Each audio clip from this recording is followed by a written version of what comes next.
Hello, I am Joel McLeod, and welcome to the 905er. If you're a longtime fan of the show, by now I hope you're familiar with our style.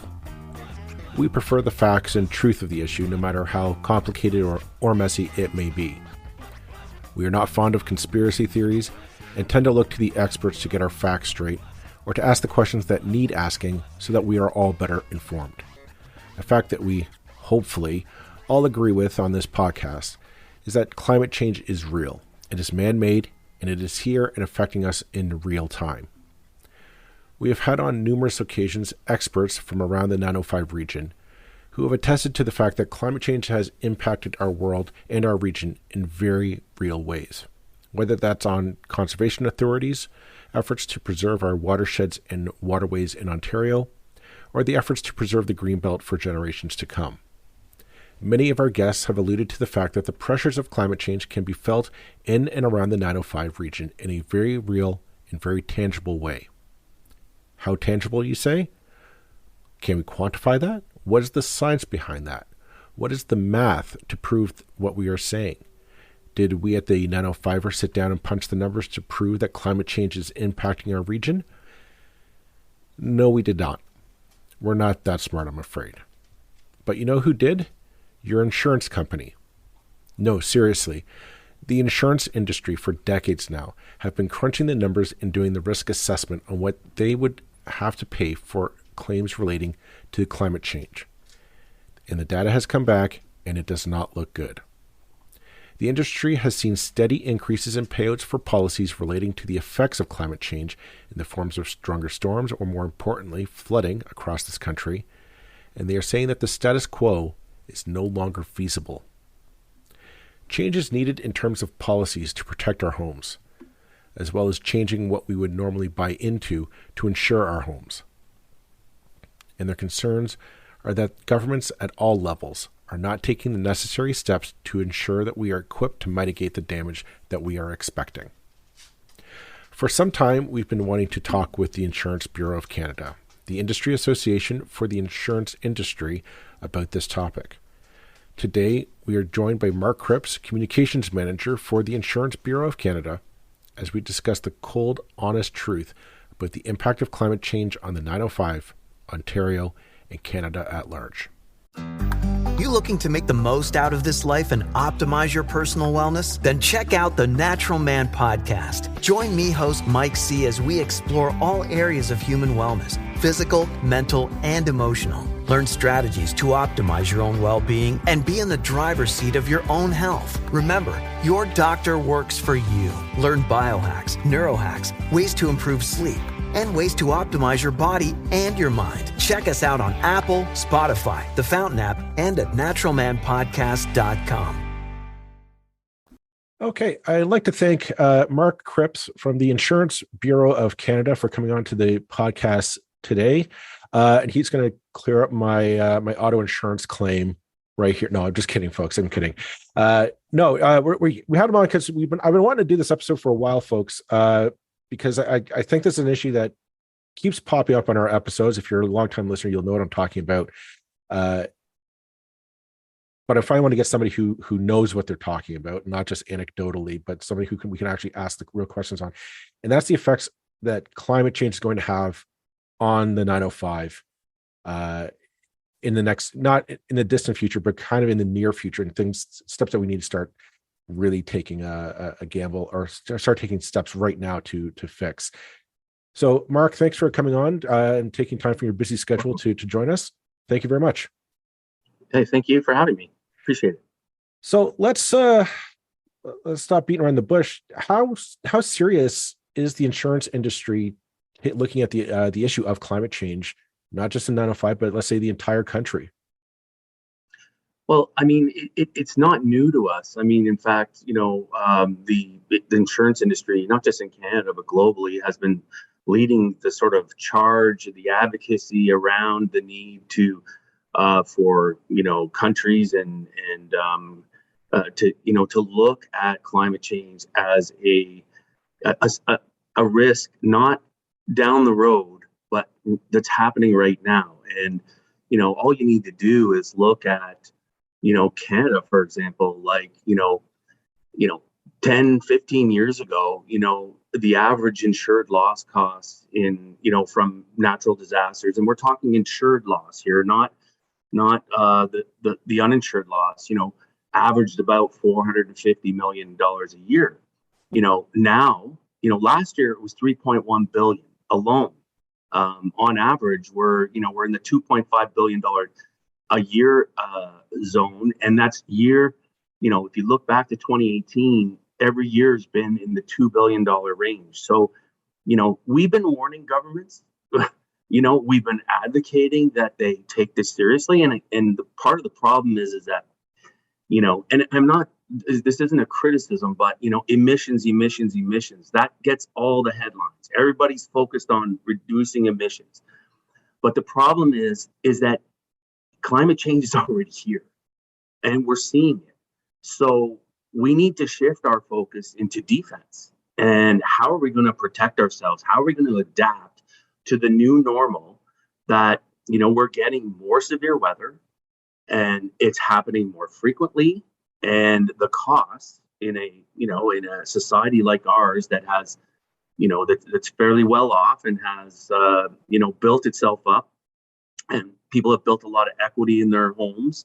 That this is a big deal when it comes to the insured losses. So, we're right now, and we've been, banging down the doors of the federal government for 3-4 years on the need for a national flood insurance program. England has it. Other G7 countries already have a program like this, and this sort of speaks to what you're talking about.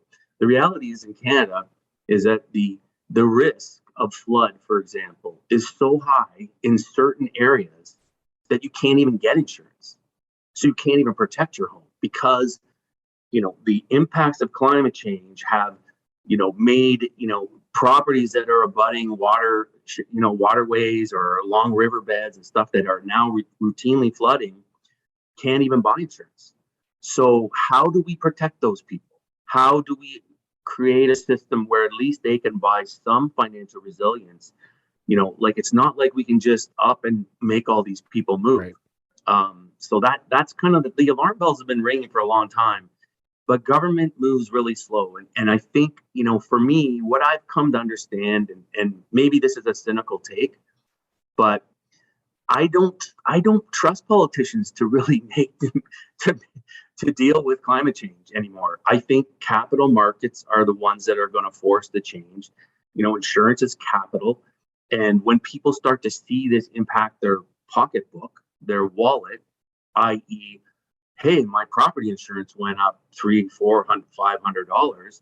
Why is that? Mm-hmm. Insurance is pricing risk. This isn't a huge profit game, right? The insurance industry works on very small margins. Where they make their money is they take the capital, they invest it into the bond market, and then they're able to make, more capital. But, this isn't a huge, people have the perception that, insurance companies are, walking around with bags of money. It's risk. It's all done by actuaries. This is science. This is mathematics and science. Now, when you're talking, you dropped I missed the number, but we're talking the billions with a B in payouts for insured claims. This is people, these are claims that people said, nope, this is in my policy. This is what I've been paying for. Can you kind of just for clarity's sake, what's the difference between an insurable claim and an insured loss and an uninsured loss, just so we're all clear on what exactly we're talking about here? Well, property insurance is not mandatory, right? You do not have to purchase property insurance. In Canada, we have developed a culture of, the government will look after me through these disaster financial assistance programs, which have been created both at the provincial and federal levels. So, if you look at the BC floods, it's a perfect example. We're talking, 20, $30 billion in total loss. I mean, that number could even go higher. Of that total, 800 million was insured. So think about that, right? So now I'm including public infrastructure in that number, all that stuff, but people have kind of this is kind of the problem. We haven't created the sort of culture of education. people buy an insurance. Historically, people bought an insurance policy as like, nothing's ever going to happen to me, but I'll buy it just in case. Today, people should think about buying an insurance policy on the premise that something very well could happen to you, right? With climate change and the new risks of flooding and severe weather. And, we'll look at the Derico storm that went through Ontario last May. That's $1 billion in damage alone. Where did that come from? What's going on? I mean, I live in Burlington, and kind of, I know we're talking about Canada's wide, but to bring it back to the 905 region, like in Burlington, we had massive flooding from a creek overflow that flooded one of them, like Appleby line, which, if you're not from Burlington, listeners, it's a major roadway that like a lot of businesses and people live and work on. And there was massive flooding. There was massive damage to people's homes. And it came down to, it ultimately came down to, I believe that the end result was just climate change. The storm surge, banks overflowed due to spring. I think it was because of spring or spring thaw. That's what happened. And the people are like, well, I don't have flood insurance because I lived in the dry part of town. And I guess that's kind of the reason why I want to have this conversation, is that people, you're right. People think of emissions, they're thinking of the oil sands, which is a whole other issue. Yeah. But it's just, we're going to do electric cars. That's going to save us all. And what I guess this kind of brings my next question is that, we kind of see like in private business, the public relations campaigns that they undertake to advocate their conservation work and how they're producing products or services more sustainably and whatnot. And it's meant to make them look good, which might be warranted.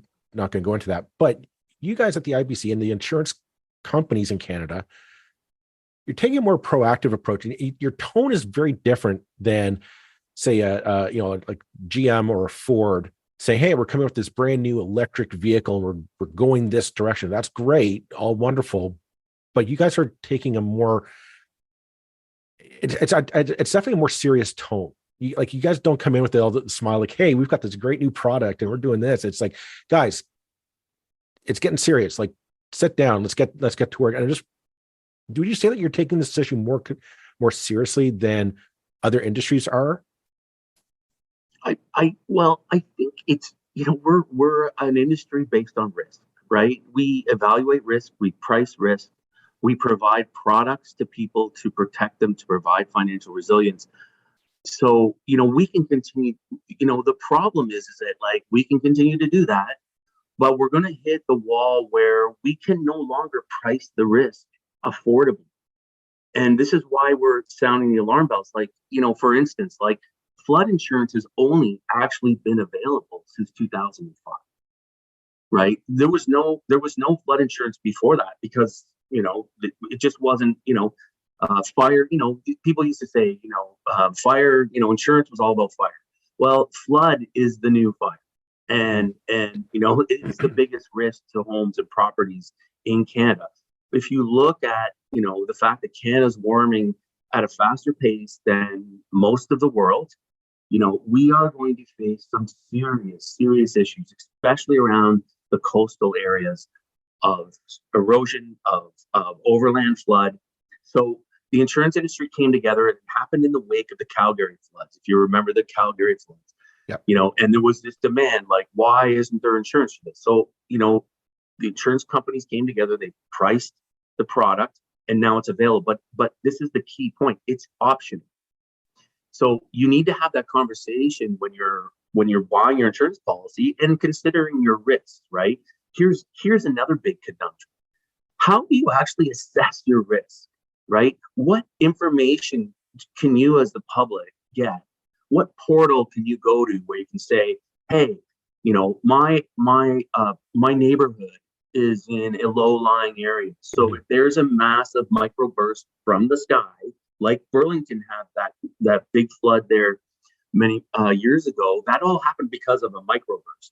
So people often think of flood coming from bodies of water, but now flooding's coming from above. And this is the biggest risk. And we've built in these low lying, historically, prior to proper planning, some communities were built in low lying areas. So, but say you live there, like, unless your broker is saying to you, look, like, you're living in a low lying area, you should probably consider flood insurance. But we have a bit of a culture of like insurance is like price over policy, right? And I think a lot of people, and I get it. Like, I mean, there's so many pressures on the pocketbook, and insurance is a big expense for families. And sometimes you gotta weigh what you can afford and what you can't afford, and that's why having this national flood insurance program, which the private sector would run on the behest of the government, right? So we have the experience and the infrastructure to run it, but the government would backstop. So it's just kind of like, so now we can kind of go to some of these areas where the price of the product is cost prohibitive, and say, look, there is a public-private option, and I think that's kind of where we need to get. We're really hopeful. I don't know that the federal government, Bill Blair made a commitment to it last February in BC when he was touring the flooded areas, and said, we need this national flood insurance program. So we're hopeful we'll see it in the budget this month, but I don't know. I mean, we'll wait and see. You're talking about how you're kind of taking on the leadership role in terms of the business and economic side of this debate. Because going back to your previous statement about how you kind of lost faith in government to fix this problem, is now up to the private sector somewhat to step up. And I'm wondering, maybe could you comment a bit on just like, has the IBC or the companies that you support kind of lit a fire underneath private industry's butt to say, like, okay, forget the public relations campaigns, forget the smiles and everything. If this stuff goes south, if that you built that factory on a spot that chances are it's probably next to a river. That's just the reality. Like, flooding happens, like, this is going to cost you so many hundreds of millions, maybe billions of dollars in loss of productivity, paid out wages, all that stuff. Are you like, what's the reaction from the private industry, private business, when you're coming in and saying, this is the cost, guys, if you don't shape up now, we're not going to be able to cover your losses on these things? Yeah, I mean, I think insurance is the great leveler in terms of this decision, in terms of the decision making process, especially when it comes to planning. So, for example, in today, if a developer bought a piece of land in a known floodplain, right, there are two backstops that are going to prevent that property from ever being developed. Number one is the bank is not going to finance it. The bank is going to do its own risk assessment of the land.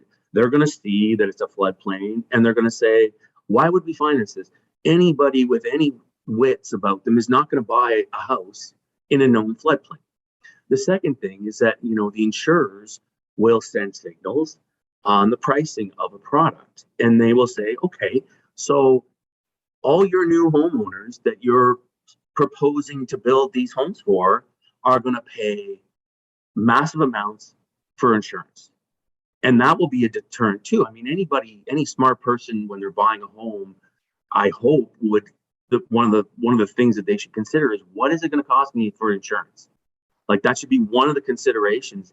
And I think even mortgage lenders would also be like, I'm not lending you money to buy a house in a floodplain where you're going to have to pay $10,000 a year for insurance or more, right? Mm-hmm. So we are kind of like, we are a little bit of a sober kind of like, our industry is very sobering when it comes to, the consumer decisions, planning decisions. And so when you talk about a factory like that, I mean, it would even be more so. I mean, the amount of capital that would have to be put up to build a new factory. And if it was like built in a known floodplain where there was absolutely no, remediation or any kind of effort to, it just wouldn't get the financing, it wouldn't get the capital, and so that is a bit of a bit. That's why I really love this industry. As much as people hate insurance, we are a force for good, whether people want to agree. I mean, it's a grudge purchase, right? I only have half an hour, Mark, so I can't defend you for being a force for good. Right now, I can already hear the emails being sent in, criticizing. But on the note though of kind of shifting our perspectives on this file, I think for a lot of people, like the average Joe who might be listening right now, they're listening in their car or they're listening at their home to this podcast, and they're thinking, yeah, climate change is important, but it's so big, right? It's a global issue. It's a global matter. I'm just Joe Smith sitting in my lazy boy, listening to the podcast, reading the paper. What can I do about it? It's too big. The big wigs have to take care of it. But from what you're telling me is that those effects are going to start coming closer and closer to home before we know it. And I'm wondering, to that person who's listening in their car and that person who's listening at home to this podcast right now, you have their ear. What might people in 9 to 5 expect to see change from the insurance industry in terms of their own policies or new policies that they might have to purchase over time? Should we just keep going the route that we're going right now? Yeah, I mean, I would say a few things like, I would definitely recommend that people have an honest conversation with their broker or their insurance representative, and just get the best advice about their property and ways to protect it. I mean, the value of our homes is the most important asset we have. Mm-hmm. You want to protect it. And brokers can be a really good link to sort of like connecting you to, look, like, sewer backup and overland flood are two completely different products. A lot of people get flooded. Burlington was a good example. A lot of people had sewer backup, but they didn't have overland flood insurance. It doesn't matter when the water enters your home from below. Mm-hmm. It's not the same as when the water enters your home from the windows or through the door. So that's really important conversation to have. Assess your risk. See if you can take steps to mitigate your risk. A lot of people live in older homes, for example, wouldn't have backflow water valves installed. That's a really important tool to have. We have old neighborhoods with old municipal infrastructure, non-separated sewers. You're getting these massive amounts of rain. The water has nowhere to go, so it starts going back up through the pipes, right? So, other than that, I mean, wind is covered, under most standard home insurance policies. So tornado, fire, hail for the most part, those are the things that are already covered. It's really the water. The water is the area where you really want to have a conversation with your broker. And now, if you look at the broader picture globally, and this is where I think people need to understand that this will come home to roost. It already is in a way. So, insurers rely on insurance as well. Insurers buy what's called reinsurance, right? So they buy reinsurance in the capital markets to help. It allows them to basically cover more risk. The reinsurers came in this year. January is the renewal period with massive increases, up to 30% while it didn't hit Canada as hard as it hit the U.S. because the U.S., they had the two massive hurricanes last year, massive losses. That's going to filter through into your property insurance policy. So people are likely going to see maybe. I mean, I hate to predict, but I mean, insurers have to pass those costs off because now they're paying more to buy reinsurance. If we don't address the issues and speak with our elected representatives and demand that we take adaptation seriously, that we don't use this as a political game anymore. It really is just, this is why I don't have any hope sometimes, Joel, because it's like climate change isn't a game, right? And no matter what you think, even if you deny it, okay, even if you think it's fake, the fact is you're still at risk. Something's happening, right? So how do you protect yourself? Like, that's the main thing. And I think people should really look at their insurance policy in a different light, their home insurance policy, in that instead of thinking that it'll never happen to me, but I need to buy it, they should look at it as, you know what? It's happening everywhere, and I need to make sure I'm protected. On that note, I know you've said repeatedly you've lost faith in the politicians that solve this, but there are people listening right now who are saying, no, we can't let them off the hook that easily. What does the industry, or what's the industry looking at that they think should be done to mitigate the effects of climate change from their perspective? That they, either infrastructure bills or policy bills or just cap and trade carbon price, whatever the thing is. What is it that the industry looks for? I guess now that we have budgets coming up, what are you guys looking for to say, okay, that helps us provide the services that we're promising to provide to our customers? Yeah, there's a lot of facets of that. Like I said earlier, like, our focus is on adaptation. Our focus is on, it's here now. We need to deal with it. So, FCM did Federation of Canadian Municipalities did a study a couple years ago where they estimated that, in order to adapt to the impacts of climate change, they needed like an annual investment of like $5.1 billion. That's a lot of cash. 5.1 billion with a B? $billion every year. Wow. So, is that going to happen? To current federal government's credit, they have been stepping up investments in adaptation through the disaster mitigation fund and things like that. Is this you're talking about that $5.1 billion with that the FCM are talking about? I want to kind of touch on that. That number just didn't spring up yesterday. That wasn't just a number that they pulled out of their hats and said, "Hey, that's a nice number." Like, for decades, and this is not a conservative or liberal thing. This is for decades. And I'm even going to throw in the NDP because they were probably in power in the early 90s underneath Bob Rae, so they got to share this as well. We just did not invest in the infrastructure. If we're talking like a lot of our problems, I think, are coming down to sewers, hydro networks, and whatnot are just grossly out of date. This is because nobody wanted to spend it. Right? Everybody wants to spend money on the shiny new community center, or the shiny new sports arena in downtown, wherever.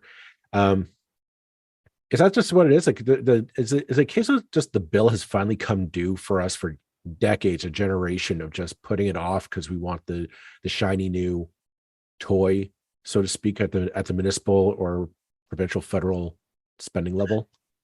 Yeah, I mean, politicians are focused on getting reelected, and that seems to be the climate that we live in these days, where from the moment you're elected to power, your focus is on, how do I get reelected 4 years from now or 3, whatever it is, right? And often that, doing the hard work, making the tough decisions, kind of like saying, let the chips fall where they may, but that we really need to make some really difficult decisions. There's not many politicians that do that anymore, and there's not enough of them to create a critical mass that can move the dial. So yeah, we're playing massive catch up. Will we ever catch up? Probably not. So this is why, governments also need to consider things like, and this is, this will never be popular, but strategic retreat. Strategic retreat from areas that are prone to flooding, that are high risk for flooding every 5 years. We can't continue to have this never-ending cycle of taxpayers footing the bill for people to live on the river that floods every year. It just doesn't make any sense. And again, it's a tough political decision, but some provinces are starting to do that. For example, Quebec, New Brunswick, they have, through their disaster programs right now, their disaster relief programs, you get one shot. If you don't move, they'll buy you out after you're flooded. If you don't move, you're no longer covered from any other flood. So no matter what happens, you will receive zero coverage, zero compensation.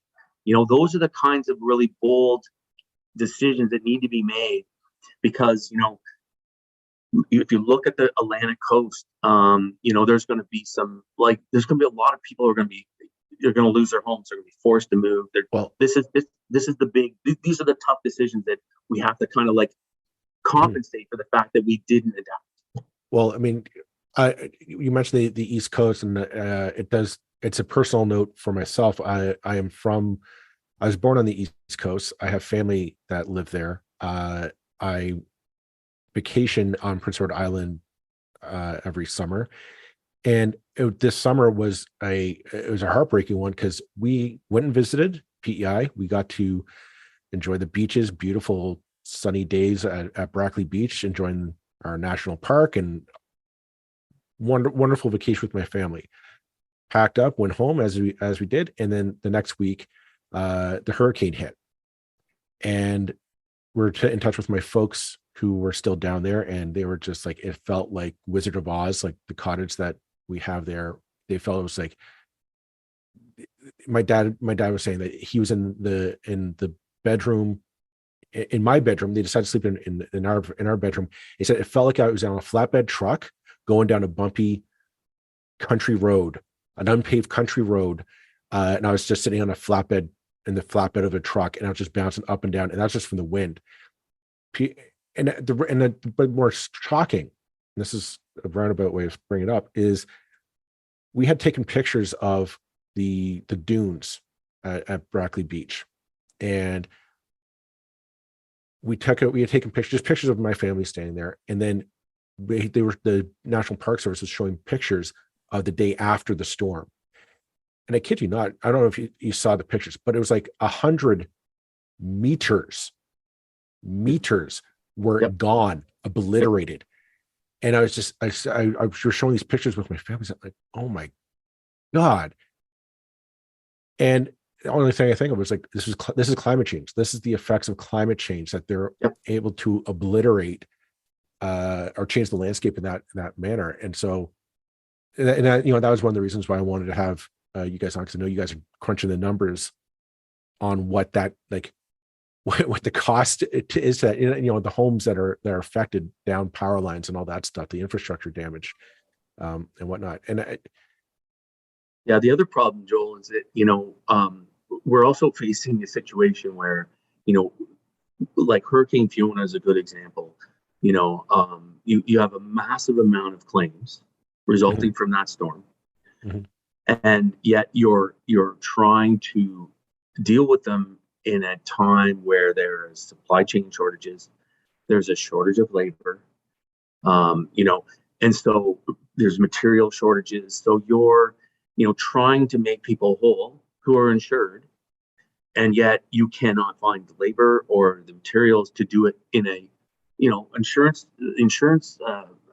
company's goal is to get you set up straight as quickly as they possible. They want to get the claim done and move on, right? Now you're having these claims being delayed, and all these pressures of inflation and supply chain, it's all adding in to create this really perfect storm of more pressure on the system, potentially higher costs, who knows, right? But that all factors in, like, and that's kind of like, it's, we're dealing with this every year. Like, now it's not like it's a one-shot deal. Like, there were multiple storms across Canada last year. It touched every single region of the country. The $3.1 billion in insured losses impacted every region of the country. So, you can't just say, oh, it's an Alberta problem, or it's an East Coast problem. Ontario was the single largest loss event last year. The Derico storm that went through in May was the single largest loss event from last year, even bigger than Fiona. So, like, you can't hide your head in the sand and think that it's not. And again, it's about protecting yourself, right? Like, your home is your biggest asset. Like, what more would you want to protect than that? And at a time when we have the heightened risk, and it's not going to get any better, like, you really need to make sure that, like, you had to have those honest conversations about, to make sure you're going to get out of this. If you ever or have the unfortunate experience, that at least you can start over and rebuild. Uh, I would be remiss if I didn't throw this last question at you. I mentioned it before we came on the air, but a couple episodes ago, take a note, listeners, go back in the catalog, check this episode out. But we had on Michael Twigg from the Smart Prosperity Institute. And he wrote a report that was co-signed by the IBC called Yep. Investing in the Greenbelt. Or you know what I'm talking about? Yes. Yeah. Okay. Yep.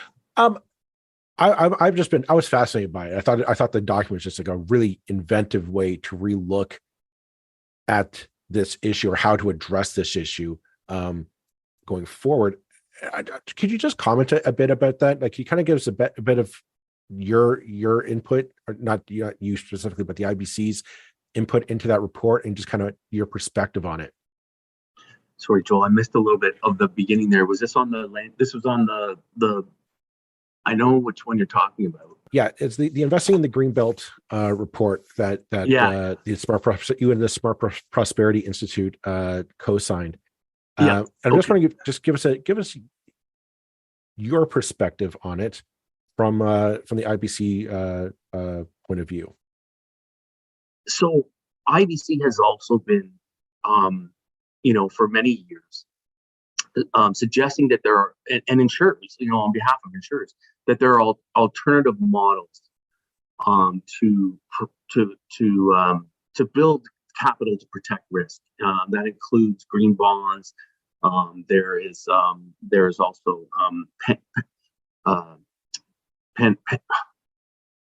what is it called? Parametric insurance. Sorry. So green bonds, parametric insurance. So, for example, I can give you an example in the Quinta Rios coast of Mexico. They have purchased, Swiss Re is an insurer. They created an insurance product. It's innovative. This is what I love about insurers, that they are constantly innovating, trying to find new models. So they created an insurance product to protect the tourism area of Mexico from so say a hurricane or something blew out the reef, and the waters came in and flooded the area. They created this parametric insurance product, which basically allows people to pull the capital out of their own kind of creation, right? It's their own capital. They create it, and then they can pull it out to recover faster. They have to pay premiums into it, right? They have to pay into it, but it's their own kind of capital fund. Same thing with green bonds. You're buying a bond, and you're basically saying that the value of that bond kind of increases by the fact that you have to take steps to mitigate your risk, right? So this is really important, where it could be applied in places like Windsor. Like, it's a good example where a couple of years ago, Windsor flooded twice in 3 years, and I mean, there were massive floods. Part of the problem is that the area Windsor was built, that part of Windsor was built in a floodplain. Many years ago, before we had better land use planning standards. And you have a massive swath of southwestern Ontario that is agriculture, and the water flows downhill, right? So, these are kinds of like ways you can take the steps as a municipality or whatever group that joins in on this bond to undertake and finance your own adaptation measures. So it's kind of like you're not relying on the government. You can work with the capital market to kind of finance some adaptation measures. And then the promise is that at the end of the day, as you accomplish these projects, you bring down the overall insurance rate for your property owners, which is just a great concept. We really need to. Again, it goes back to my earlier comment about, are we going to expect politicians to do this for us, or are we going to have to do it ourselves, right? Like, honestly, I feel like these are kinds of opportunities for people to take matters into their own hand wherever they live. So if instead of relying on the government to fix the big problem, right, you take the opportunity to work with capital to fix your problem locally to protect your own residents. Well, it's definitely something it's something that kind of, when I first heard about it, it kind of ringed a lot of bells in my head, mostly because I'm thinking in the 905, there's 4.5 million of us all crammed in together. basically. Yeah. From Yeah. Hamilton to Durham to Oshawa. We're here, people. We're stuck close to each other. We're not going anywhere. This is where we are. And a lot of us, I mean, if you look at the maps, a lot of us are on creeks. You know, you have the in Toronto, the Humber River. You've got the Credit in Mississauga, and Hamilton has tons of waterfalls and waterways, Red Hill. Yeah. Red Hill, and all that. So the idea of, you know, it's one of these things that we don't think about it. But I guess what I'm hoping with this episode is people will start to think about it and start to have that mind shift of, I can't keep going. Again, the point of climate change thing is we cannot keep going about doing things the way we've been doing it for the last 100 years. We need to rethink all of it, not just industry, not just our consumer lifestyle habits, but evidently protecting the things that are most important to us, such as where we live. And you know what could really help with that, you know, and this is, I feel like, you know, we have an inherited problem, right? We have development that's been undertaken over the last, you know, 80 years, and, you know, even more like frequently over the last 40, that never focused on climate change, that never focused on flood, that was car sector, get here, lots of roads. We've created a massive swath of concrete. And when the water comes down, it has nowhere to go. So it ends up in the few waterways that we have left, which then flood their banks, which then cause all kinds of problems, or it ends up in the municipal sewer system, where it causes all kinds of problems flushing out of sewer into the lakes, water quality issues, all those kinds of things, right? So, you know, how do we, we need to adapt. We need to find ways to adapt the current infrastructure we have. But one of the most important things we can do, I think, and I would like to see the development community buy into this, is that we need to build better. So when we build new communities, we build them to prepare them for flooding. There are lots, there's already, the codes are already done. There's, you know, lots of, you know, every home gets built with a backwater flow valve. Every home, you know, like, you know, every home gets built with hurricane straps, so roofs don't fly off like they did in the Barrie tornado. It's the developers need to come to the table here and say, you know, we need to build better homes that are resistant to flooding, that are resistant to heavy winds, to protect people's assets. They have a role to play. Unfortunately, you know, the current kind of attitude is, we just build whatever the code is, you know, whatever the code is, that's all we do. We're never going to go above and beyond the code. So is that the government now forcing, or not forcing? Because I don't look at it as forcing anybody to do anything. It's like, hey guys, we need to adapt. We need to have better building codes and building standards, how we plan and develop communities. Here they are. All new homes have to be built that way. Well, at one point, homes were not built with firewalls. You know, I live in a townhouse in the middle unit. I've got firewalls built on both sides of me. Right. That's not because the developer's like, I'm just gonna be nice. Let's give them 2 firewalls. No, the building code said, no, you have to build those into the structure. And I'm pretty sure at the time some developer said, but it's going to cost us so much more because it's more material or whatever. I'm happy that those things are there. And I admit that, I probably had to pay a couple $1,000s more for my house because I had those firewalls in there, but I'm happy that they're there. And you're right. Like I guess to bring it back to the insurance company's point of view, it's a matter of then of saying, well, if you're going to have to insure these new houses, is the insurance company then going to, or companies then going to say, well, okay, we'll insure, but your rates are going to be higher because you don't have these mitigating building factors in there. So yes, Mark Cripps, you want to buy a brand new house? Fantastic. Congratulations. Your property insurance is going to be far higher than your neighbor next door who splurged on the initial down payment and got all these things added in. Yep. And I guess that's what it comes down to. It's like, but that just seems kind of ad hoc, and it's a messy way of doing this change. I think you've nailed it, actually. I mean, when you think about it, okay, so you say, maybe you paid a little bit more, right? But now your insurer is going to price your policy at a lot less. So over time, you're going to recoup that investment and more. Like it, but really, should it be incumbent on the buyer? Like, I feel like this should be kind of like developers should, like they could use a boost to their image, right? They're not the most popular people. Yes. Right? Yes. But imagine if they became climate leaders. Imagine if they became an industry that focused on climate prevention, on providing homes for people that withstand the new normal of climate change, of severe weather, of flooding. I mean, I think, to me, that's a massive win for them, and a way for them to, like, they pride themselves on building homes for people, right? Like building homes, right? That's their big thing.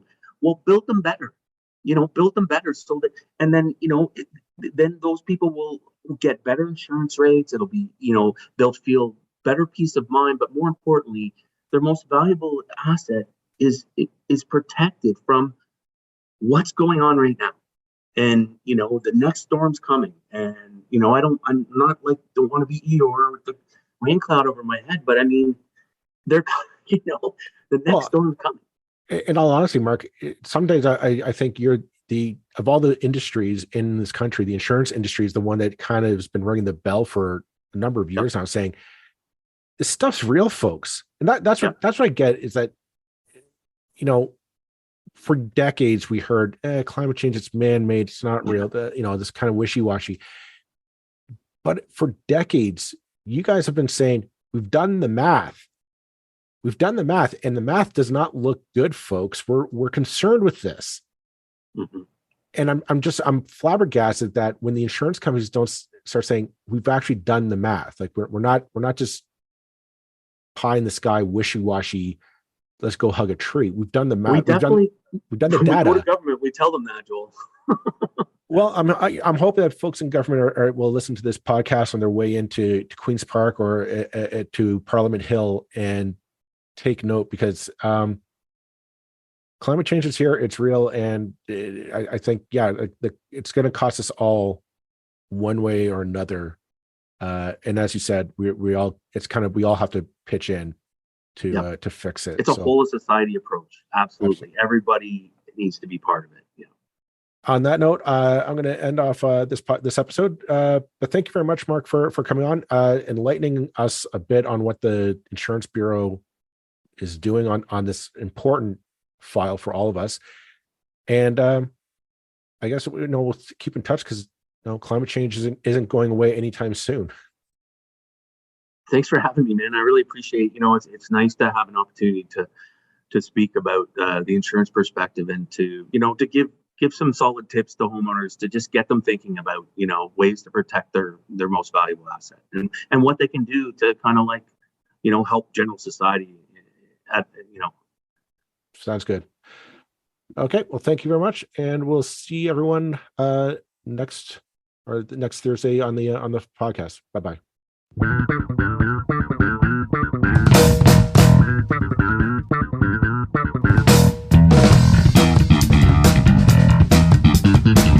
That's it for this episode of the 905er. Thank you for listening.